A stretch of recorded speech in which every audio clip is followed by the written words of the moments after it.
August 4-ാം തീയതി അങ്ങയുടെ തിരുനാളല്ലേ? എന്തൊക്കെയാ പരിപാടി? ലോകം മുഴുവനുമുള്ള പള്ളികളിൽ ഇത് ആഘോഷിക്കുകയല്ലേ ഫിലോമിന? അത് തന്നെ സന്തോഷം. അതെ അതെ, പറവൂരിലെ എന്റെ നാമദേവത്തിലൂടെ ദയാലത്തിലും ഇത് എന്റെ അടിപ്പനായിട്ടാണ് എന്റെ മക്കൾ ആഘോഷിക്കുന്നത്.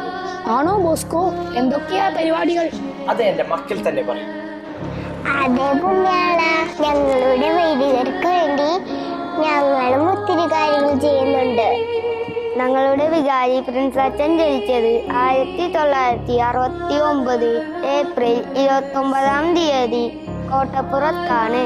അച്ഛൻ്റെ ചീക്കു അപ്പച്ചനും കുഞ്ഞമ്മ അമ്മച്ചിയും അച്ഛനെ വിട്ടുപിരിഞ്ഞത് ഒരു സങ്കടം തന്നെയാണ്. അച്ഛന് 6 സഹോദരങ്ങളുണ്ട്. അച്ഛൻ വൈദികനായത് 1994 ഡിസംബർ 27-ാം തീയതിയാണ്. അച്ഛൻ്റെ ഫീസ്റ്റ് ഡിസംബർ 3-ാം തീയതിയാണ്. അന്നേ ദിനം വിശുദ്ധ ഫ്രാൻസിസ് സേവ്യറിന്റെ തിരുനാളാണ്. ഞങ്ങളുടെ കൊച്ചച്ഛൻ ബിയോണച്ചൻ ജനിച്ചത് 1994 ഒക്ടോബർ 3-ാം തീയതി ഗോകുലത്തിലാണ്. ബിയോണച്ചന്റെ അപ്പച്ചന്റെ പേര് പ്രകാശ് എന്നും അമ്മച്ചിയുടെ പേര് റാണി എന്നുമാണ്. കൂടാതെ ബിയോണച്ചൻ 2 സഹോദരങ്ങൾ കൂടിയുണ്ട്.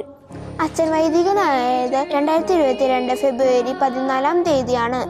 അച്ഛൻ്റെ ഫീസ്റ്റ് ഡേ ജൂലൈ 3-ാം തീയതിയാണ്. സെന്റ് തോമസ് ആണ് അച്ഛൻ്റെ പേരിന്റെ കാരണഭൂതനായ വിശുദ്ധൻ. എല്ലാം അറിയാലോ നിങ്ങൾക്ക്, അപ്പോ തകർക്ക്. അതെ അതെ, ഈ വരുന്ന ഓഗസ്റ്റ് 3-ാം തീയതി ഞങ്ങൾ എല്ലാവരും ആഘോഷിക്കുക ഈ ദിനം. എല്ലാവരും എല്ലാ വൈദികർക്കും വേണ്ടി പ്രാർത്ഥിക്കണേ. വിയാനി പുണ്യാള അഡ്വാൻസ് ആയിട്ട് പെരുന്നാളാശംസകൾ. താങ്ക്സ് മക്കളെ. ഞങ്ങളും തിരുനാൾ ആശംസകൾ നേരുന്നുട്ടോ. Thanks Philo.